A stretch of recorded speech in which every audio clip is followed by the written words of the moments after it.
नहमदु नसल्ली अला रसूलिल करीम अम्मा बाद अल्हम्दुलिल्लाहि रब्बिल आलमीन। डियर स्टूडेंट, हम second year inorganic chemistry chapter number 2 पढ़ रहे हैं। आज चैप्टर नंबर 2 का हमारा लास्ट टॉपिक है। इस टॉपिक का नाम है role of lime in agriculture and industry. ये जो लाइम होता है इसका एग्रीकल्चर में और इंडस्ट्री के अंदर क्या रोल होगा। अब हम देखते हैं कि लाइम होता क्या है। लाइम को उर्दू में चूना कहते हैं, ये कॉमनली यूज करते हैं चूना। Lime is also known as a chuna in Urdu language. मसलन आपने अक्सर सुना होगा कि फलां शख्स ने फलां को चूना लगा दिया, या मैंने फलां को चूना लगा दिया, किसी के साथ फ्रॉड कर दिया और किसी शख्स ने हमें चूना लगा के चला गया। तो इस लफ्ज को, इस चीज को हम कॉमनली यूज करते हैं चूना। अब ये लाइम हमसे मिलता कहाँ से है? तो आमतौर पर जो ये कॉमनली चीप रॉ मटेरियल है, पूरी दुनिया के अंदर आसानी के साथ अवेलेबल होता है, और ज्यादातर ऐसे इलाके जहाँ पे पहाड़ होते हैं वहां पे ये बहुत ज्यादा अवेलेबल होता है। अब लाइम जो होता है, अगर किसी भी पहाड़ को आप काटते हैं तो वो कैल्शियम कार्बोनेट होगा, यानी चूने का पत्थर होता है।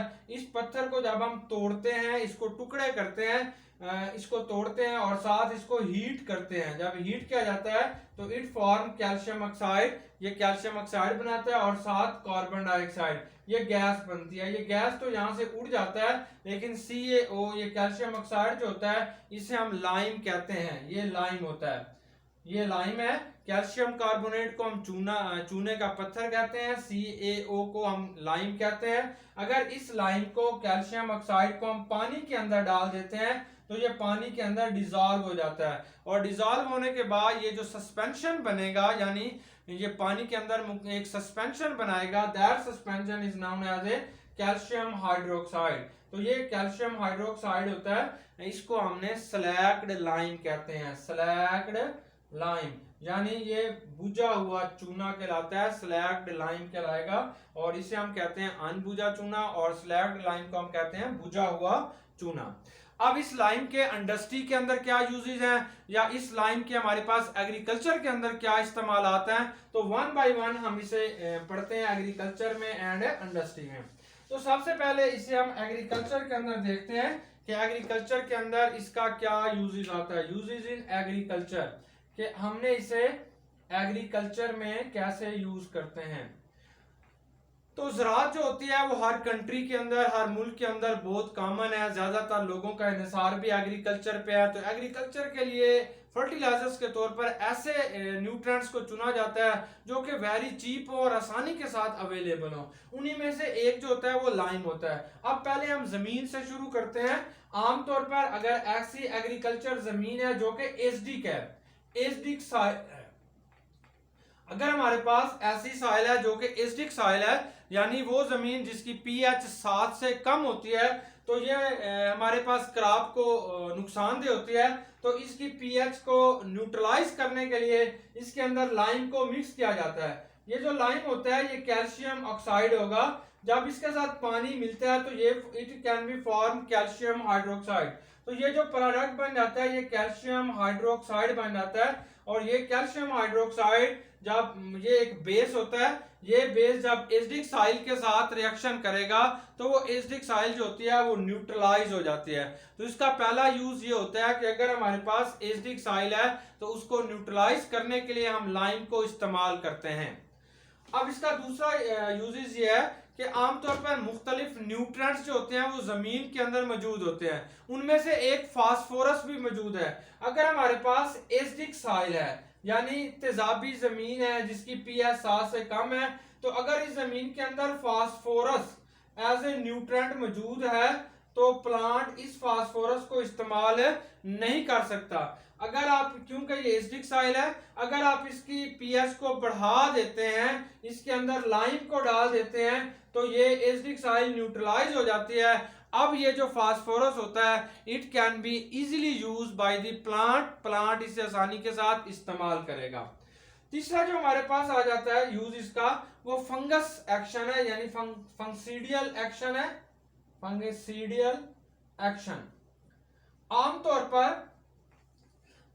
पर लाइम जो होती है इसको सल्फर के साथ मिलाया जाता है। लाइम को मिक्स विद सल्फर, सल्फर के साथ इसको, ये बहुत कॉमन है, कॉमनली फील्ड के अंदर इस्तेमाल किया जाता है। लाइम और सल्फर को लेके इसका जो अमेजा होता है that is known as a lime sulphur spray. तो लाइम सल्फर स्प्रे ली जाती है, और अगर किसी भी खेत के अंदर बहुत ज्यादा फंगस पाई जाती हैं, यील्ड्स पाई जाती हैं, माइक्रो ऑर्गेनिजम्स पाए जाते हैं, तो उनको खत्म करने के लिए we commonly use lime sulphur spray, ताकि ये जो फंगस वगैरह होते हैं ये खत्म हो जाएं, माइक्रो जो ऑर्गेनिजम्स हैं वहां पे खत्म हो जाएं, और वो जो प्लांट्स हैं, वो जो क्रॉप है, वो बेहतर तरीके से डेवलपमेंट कर सके। अब हम इसको डिस्कस करते हैं। पहले हमने जमीन की बात की एग्रीकल्चर में, अब हम बात करते हैं प्लांट के अंदर कि प्लांट को इसकी क्या जरूरत पड़ती है, यानी जो पौधा होता है उसके अंदर लाइम क्या किरदार अदा करता है। तो लाइम जो होगा, सबसे पहले प्लांट जब ग्रो कर रहा होता है तो पहला उसका रूट सिस्टम डेवलप होता है। रूट सिस्टम आमतौर पर अगर ऐसे प्लांट्स जिनकी रूट्स बहुत स्मॉल होती हैं, बहुत स्मॉल है, थीन है, जमीन के अंदर इतनी ज्यादा डेवलप नहीं है, तो इस जमीन के अंदर अगर लाइम को डाला जाए, कैल्शियम ऑक्साइड को डाला जाए, तो ये इस रूट सिस्टम को डेवलप करता है। ये जो रूट्स होती हैं इनको थिक करता है, इनकी लेंथ को इंक्रीज करता है, और जमीन के अंदर इनको मजबूती से गाड़ देता है। तो इस तरीके से रूट सिस्टम को डेवलप करने के लिए भी लाइम जो होता है वो बहुत ज्यादा इस्तेमाल होगा। फिर हमारे पास प्लांट्स के जो है तना आ जाता है, स्टेम आ जाता है। रूट के बाद जो चीज बनती है उसे हम स्टेम कहते हैं, और स्टेम के ऊपर जो खाल होती है उसको बार्क कहते हैं। तो फिर ये स्टेम सिस्टम के अंदर भी लाइम बहुत अहम किरदार अदा करता है। ये जो बार्क होती है उसको मजबूत करता है, जितनी बार्क मजबूत होगी, बार वाली जो खाल होती है, तह होती है, वो मजबूत होगी, अंदर उतना ज्यादा स्टेम जो होगा वो मजबूत होगा। तो ये बार्क को भी डेवलपमेंट में उसकी बहुत ज्यादा मदद करता है, उसको डेवलप करता है। अगर आमतौर पर कैल्शियम, अगर बार्क के अंदर कैल्शियम की कमी हो जाए, तो कैल्शियम की कमी की वजह से बाज हार्मफुल या हैवी मेटल, बाज हार्मफुल मेटल होते हैं, या जिनको आपने हैवी मेटल कहते हैं, हार्मफुल और हैवी मेटल जो होते हैं they are developed in the bark. ये जो हैवी मेटल होंगे ये बार्क के अंदर आके डिवेल्प हो जाते हैं, बार्क के अंदर आके जमा हो जाते हैं, अक्यूमुलेट हो जाते हैं, और इस तरीके से ये जो हैवी मेटल होते हैं ये उस तन्ने को हार्म, नुकसान पहुंचाते हैं। ये हैवी मेटल होते कहते हैं कौन से हैं? मोस्टली ये जिंक होता है, एल्यूमिनियम होता है, क्रोमियम होता है। तो कैल्शियम की गैर मौजूदगी में या कैल्शियम की डेफिशिएंसी की वजह से दीज हार्मफुल हैवी एलिमेंट जो होते हैं अक्यूमुलेट इन द बार्क, और फिर उसको बहुत सारा नुकसान पहुंचाते हैं। अब चूने का हमारे पास एक और फायदा भी होता है कि बास हमारे पास माइक्रो ऑर्गेनिजम्स होते हैं, माइक्रो ऑर्गेनिजम्स। तो बास माइक्रो ऑर्गेनिजम्स में एक को हम कहते हैं nitrifying bacteria, nitrifying bacteria. Nitrifying bacteria क्या करते हैं? अगर प्लांट्स के अंदर कोई भी ऐसे न्यूट्रिएंट्स, ऐसे मैटर, कोई भी प्लांट्स के अंदर अगर ऐसे मैटर आ जाते हैं जिसके अंदर नाइट्रोजन होता है, तो नाइट्रोजन होगा, ऐसे matter which contain nitrogen, ammonia या नाइट्रोजन कंटेनिंग कंपाउंड्स होते हैं, और वो प्लांट के अंदर मौजूद हैं, जमीन के अंदर मौजूद हैं। तो ये जो प्लांट्स होते हैं वो इन नाइट्रोजन को डायरेक्टली एक्सेप्ट नहीं कर सकते। ये नाइट्रोजन डायरेक्टली जो होता है वो प्लांट इसे अब्सॉर्ब नहीं कर सकेगा। तो कुछ ऐसे बैक्टीरिया होते हैं जिन्हें हम नाइट्रीफाइंग बैक्टीरिया कहते हैं। नाइट्रीफाइंग बैक्टीरिया क्या होते हैं? They convert nitrogen into nitrates. तो वो नाइट्रोजन को नाइट्रेट्स के अंदर कन्वर्ट करते हैं, और ये जो नाइट्रेट्स होते हैं फिर वो प्लांट्स इजीली जो है इनको अब्सॉर्ब करेगा। तो इस तरीके से ये जो कैल्शियम ऑक्साइड होता है ये नाइट्रीफाइंग बैक्टीरिया की एक्टिविटी को इंक्रीज करने के लिए भी मदद करता है। अब हमारे पास जो प्लांट्स होते हैं इसके अंदर कैल्शियम जो होता है वो बहुत ज्यादा इंपॉर्टेंट होता है। जब प्लांट के जो है हमारे पास फूल बन रहे होते हैं, जब लीव्स बन रहे होते हैं और फ्रूट्स बन रहे होते हैं, तो उसके अंदर भी कैल्शियम जो है उनकी डेवलपमेंट के अंदर अहम किरदार अदा कर रहा होता है। अब हम इसके कुछ यूजेस जो है वो इंडस्ट्री के अंदर देख लेते हैं कि इंडस्ट्री के अंदर आप इसे कहां कहां इस्तेमाल करते हैं। Role of lime in industry, के लाइम जो होते हैं उनको आपने इंडस्ट्री के अंदर क्या क्या इस्तेमाल करेंगे।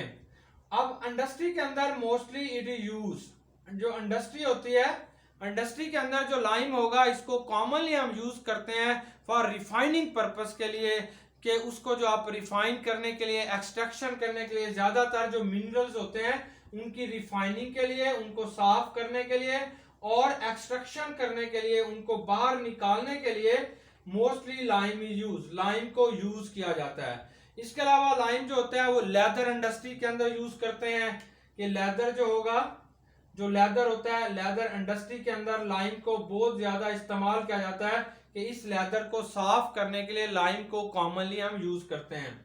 फिर इसके अलावा पेपर इंडस्ट्री के अंदर भी लाइम बहुत ज्यादा यूज होता है, इन पेपर इंडस्ट्री, पेपर इंडस्ट्री के अंदर भी, ताकि ये जो हमारे पास पेपर होता है इस पेपर को साफ करने के लिए, इसका कलर को ठीक करने के लिए, वाइट कलर करने के लिए भी इसे बहुत ज्यादा इस्तेमाल किया जाता है।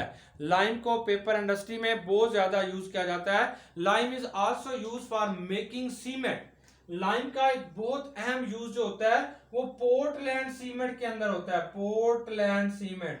ये जो पोर्टलैंड सीमेंट होता है, सीमेंट को बनाने के लिए हम लाइम को यूज करते हैं। हमसे जो पूछते हैं व्हाट इज सीमेंट, तो हम डिफाइन करते हैं मिक्सचर ऑफ लाइम। ये जो लाइम होगा इसका मिक्सचर प्लस क्ले, चिकनी मिट्टी का और लाइम का जो मिक्सचर होता है, चूने और मिट्टी का जो मिक्सचर होगा, that is known as a cement. तो ये सीमेंट को बनाने के लिए भी लाइम को बहुत ज्यादा इस्तेमाल किया जाता है। इसके अलावा शुगर इंडस्ट्री में, जो हमारी इंपॉर्टेंट इंडस्ट्री होती है शुगर इंडस्ट्री, तो शुगर इंडस्ट्री में भी लाइम को, शुगर को व्हाइट कलर देने के लिए, शुगर के अंदर से इंप्योरिटीज निकालने के लिए lime is also use in sugar industry. तो इस इंडस्ट्री के अंदर भी आप इसे यूज करते हैं। फिर सिरेमिक इंडस्ट्री के अंदर भी लाइम को बहुत ज्यादा यूज किया जाता है। सिरेमिक इंडस्ट्री के अंदर, सिरेमिक इंडस्ट्री क्या होती है, आमतौर पर ये जो हम सैनिटरी का सामान बनाते हैं, वॉशरूम का सामान हो गया, इसके अंदर जितने भी बेसन है, मुख्तलिफ चीजें हम इस्तेमाल कर रहे होते हैं, उसको हम सिरेमिक इंडस्ट्री कहते हैं। वो mostly they are made up from